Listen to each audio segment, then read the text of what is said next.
ও দাদা শুনিছে? আৰে দেখিছে নাই মোৰ দুফালে দুখন কাণ আছে, নুশুনিম কিয়? ক্ষমা কৰি দিব, আপোনাক কথা এটা সুধিব আছিল। কৰিলো। কি কৰিলে? ক্ষমা কৰিলো। এইবাৰ কথা এটা সুধিব আছিল। আৰে ক। আৰে আপুনি মোক তই তইকে কথা কৈছে কিয়? তই কি ইমান মহান কাম কৰিলি যে মই তোক আপুনি বুলি ক'ম? বাদ দিয়ক হে, এইবাৰ তেন্তে প্ৰশ্নটো সুধো। তেন্তে আগৰটো কি আছিল? হা? তই কলি যে এটা প্ৰশ্ন সুধিবি, ইমানবোৰ সুধি আছ যে। নহয় মানে আচল প্ৰশ্নটো বাকী আছে। কি আচল প্ৰশ্নটো বাকী আছে মানে? ইমান দেৰি কি নকলি প্ৰশ্ন সুধি মোৰ টাইম পাছ কৰি আছিলি? হা? নহয় মানে সুধিছিলো যে উকিল বাবু ক'ত আছে? উকিল বাবু ৰেল ষ্টেচনত টিকেট কাউণ্টাৰত বহি আছে। হা? ধেমালি কৰিছে কিয়? আৰম্ভ কোনে কৰিলে? তয়ে ন? হা? কোনে কৰিলে আৰম্ভ? যাৰ অফিচত তই ৰৈ আছ সেইজনে ক'ত, তেওঁৰ কথাই সুধিছ? নহয় মানে কওক না, তেওঁ ক'ত আছে?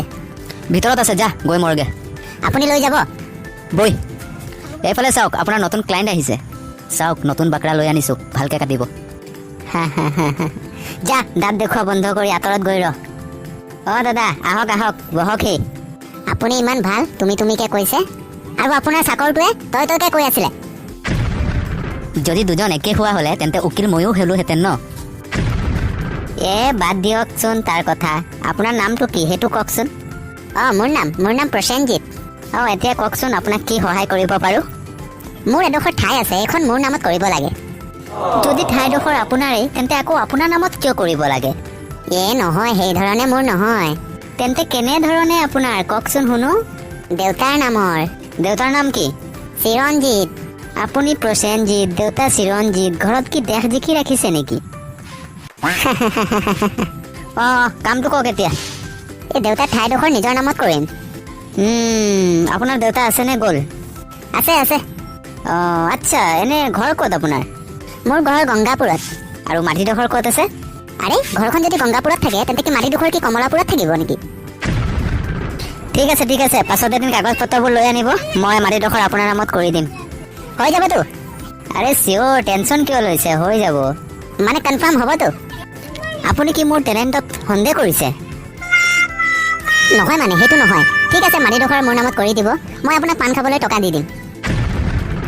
ঐ গাহৰিৰ দৰে দেখা মানুহৰ মোক, তোক কি লাগিছে? মই পাণ খাবলৈ ইয়াত ডাঙৰ অফিচটো খুলি ৰাখিছোঁ। মই এজন সন্মানীয় উকিল, আৰু মোৰ এটা ফিক্স ৰেট আছে, মই সেইটোৱেই ল'ম। তেন্তে কিমান ল'ব? 50,000। কি 50,000? ইমান দামটো কিজানি মাটিডোখৰৰে নহ'ব, ইমান দাম দিব নোৱাৰোঁ। তেন্তে কিমান দিব? 30,000 দিয়ক। বাহ, ইমান সহজতে মানি গ'ল। না মই 30,000 নিদিওঁ। কিমান দিব? 25,000 দিয়ক। না 25,000 নিদিওঁ। কিমান দিব? 5,000 দিয়ক। বৰ আচৰিত মানুহ। ঠিক আছে দিম, আগতে কামটো কৰক তাৰপিছত। ঠিক আছে, মাটিৰ কাগজখিনি লৈ আনিব, কৰি দিম, কিন্তু মোক এডভান্স কি দিব লাগিব। কিমান দিম? 1,000। নাই ইমান টকা মই লৈয়ে অহা নাই। কিমান আনিছে? 100 টকা। দিয়ক। এইটো লওক, আজি যাওঁ, অহাকালিলৈ আহিম। দাদা। কি কওক? মোৰতো দিয়ক আকৌ। আপোনাৰ আকৌ কিহৰ? মানে আপোনাৰ কাৰণে ইমানবোৰ কৰিলোঁ, গোটেই দিনটো আপোনাৰ লগত থিয় হৈ থাকিলোঁ, তেন্তে মোক ফিজ নিদিয়ে? তই টকাৰ কাৰণে কৰিছিলি? তেন্তে আপোনাৰ কি লাগিছে, মই সমাজ সেৱা কৰিব আহিছোঁ? তেন্তে তই দালাল মানে। কিমান দিব লাগিব? 500 টকা। ইমান মোৰ ওচৰত নাই। মোৰ তাৰ নিচিনা নহয়, মোৰ ফিক্স ৰেট 500 টকা লাগিবই। আৰু যদি নিদিওঁ? যদি নিদিয়ে গম পাবই নহয়, নাকত টেপ লগাই ওলমাই ৰাখি দিম। লওক দাদা লওক, কিন্তু আপোনাৰ এটা কথা ভাল লাগিল। কি? টকা লোৱাৰ টাইমত তুমি কৈছা, আৰু গোটেই দিনটো তই তইকে কৈ পাৰ কৰি দিলে। হে ভগৱান, কি যে হ'ব। লকডাউনৰ পাছৰ পৰা একদম বজাৰ বেয়া হৈ গ'ল, মানুহেই নহা হ'ল। উকিল বাবু, কাগজ পত্ৰবোৰ লৈ আনিছোঁ, মাটি দেখুৱাই এতিয়া মোৰ নামত কৰি দিয়ক। আগতে 4,900 টকাটো দিয়ক, তাৰপিছত কথা পাতিম। লওক। কাগজটো চাই এনেকুৱা লাগিছে মাটিডোখৰ আপোনাৰ নামত নহ'ব। কিয়? আপোনাৰ দেউতা মৰাই নাই। আপুনি কেনেকৈ ক'ব পাৰে? আৰে ডেথ চাৰ্টিফিকেট ক'ত? চাৰ্টিফিকেট মানে? চাৰ্টিফিকেট মানে চাৰ্টিফিকেট। ছাৰে ইংলিছটো অলপ বেছি ভালকৈ কয়, সেইকাৰণে তই বুজি পোৱা নাই। সেইটোতো নাই। তেনেহ'লে নহ'ব। ছাৰ কিবা এটা কৰক, যিকোনো উপায়ে কামটো কৰি দিয়ক, চব যি লাগে আপুনি বনাই দিয়ক। এইখন লওক চাৰ্টিফিকেট, আৰু দিয়ক 15,000 টকা। ইমান নাই নহয়, কাম এটা কৰক। সেই কাহিনীটো কালিয়ে শেষ হৈ গ'ল আৰু নচলিব। এই টকাটো যিজনে চাৰ্টিফিকেট বনাইছে তেওঁক তেওঁ ল'ব। ঠিক আছে লওক।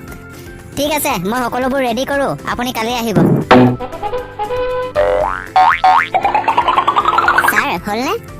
কি হ'ব আকৌ? নহয় মানে মোৰ কামটো হ'ল নেকি? কোন কামটো? যোৱাকালি কৈছিলে যে আজি আহিবলৈ, সেই কামটো? অঁ নাই নাই, সেইটো নহ'ব। হা? কিয় নহ'ব? কিয়? আৰে তোৰ দেউতা জন্মই হোৱা নাই, তেন্তে হ'ব কেনেকৈ? কি জন্ম নাই হোৱা মানে? তেন্তে মই আহিলোঁ কেনেকৈ? সেইটো মই কেনেকৈ জানিম? তোৰ দেউতাৰ জন্ম চাৰ্টিফিকেট মানে বাৰ্থ চাৰ্টিফিকেট নাইতো, তেন্তে মই কেনেকৈ প্ৰমাণ কৰিম যে তোৰ দেউতা আছে? না কিবা এটা কৰক, দেউতাৰ জন্ম চাৰ্টিফিকেট বনাওক। এইটো ল দেউতাৰ জন্ম চাৰ্টিফিকেট, কিন্তু ইয়াৰ টকা লাগিব 15,000। ইমানটো নাই। তেন্তে থাকক। না এনেকুৱা নকৰিব, কিবা এটা কম কৰক। একো কৰিবলৈ নাই অ'। আচ্ছা লওক তেন্তে। এইটো ল চাৰ্টিফিকেট, তোৰ দেউতা জন্ম হৈ গ'ল। ভাল খবৰ ভাল খবৰ। কংগ্ৰেচুলেশ্যন, তোৰ দেউতা হ'ল। পাৰ্টি খোৱা পাৰ্টি খোৱা। সকলোবোৰ আহ, ভিতৰলৈ আহ। আমাৰ ক্লায়েণ্টৰ দেউতা হ'ল, পাৰ্টি দিব। Happy birthday to your father. দেউতা হোৱাৰ পাৰ্টি লাগে। দেউতা হোৱাৰ পাৰ্টি লাগে। একেবাৰে লাষ্টত কি ক'লে? বুজি নাপালোঁ। ক'লে যে তোৰ ঘৰত দেউতা জন্ম হ'ল, পাৰ্টি লাগে, মিঠাই খোৱা। কিহৰ মিঠাই? আৰে মানুহৰ ঘৰত ল'ৰা হয়, তোৰ ঘৰতো দেউতা হৈ গ'ল, মিঠাই নোখোৱাও? পাৰ্টি নিদিয়? মিঠাইটো আমি খামেই। আৰু যদি নোখোৱাও? তেন্তে তোৰ এই কাগজটোত দেউতা জন্ম হৈছে ন, সেই কাগজখনে ফালি দিম। তেতিয়া তোৰ দেউতাও যাব আৰু তোৰ মাটিও। অ' মা, এইবোৰ ডকাইত নেকি ৰে? এই লওক টকা, খওক দে, লোকৰ টকাত ফূৰ্তি কৰক দে। ঐ মই তোক টকা দিবলৈ কৈছোঁ, টকাৰ লগত কমপ্লিমেণ্ট দিবলৈ কোৱা নাই। উকিল বাবু মই যাওঁ তেন্তে, মোৰ কামটো কেতিয়া হ'ব? হ'ব কিনো, হৈয়ে গ'ল। এই লওক কাগজ, ফূৰ্তি কৰক। আপোনালোকে টেনশ্যন ল'ব নালাগে, আপোনালোকক নেঠগো। মোৰ ভিডিঅ'টোৰ তলত ৰঙা ছাবস্ক্ৰাইব বাটনটো আপোনালোকে ক্লিক কৰি দিয়ক, যিটো সম্পূৰ্ণ বিনামূলীয়া। তাৰ ফলতে আপোনালোকে একো টকা খৰচ নকৰাকৈ ফ্ৰীতে মোৰ এই ধেমালীয়া ভিডিঅ'বোৰ সদায় চাই থাকিবলৈ পাৰিব। আৰু যদি ভিডিঅ'বোৰ চাই ভাল পায় তেন্তে ভিডিঅ'বোৰ লাইক কৰি দিব। ধন্যবাদ।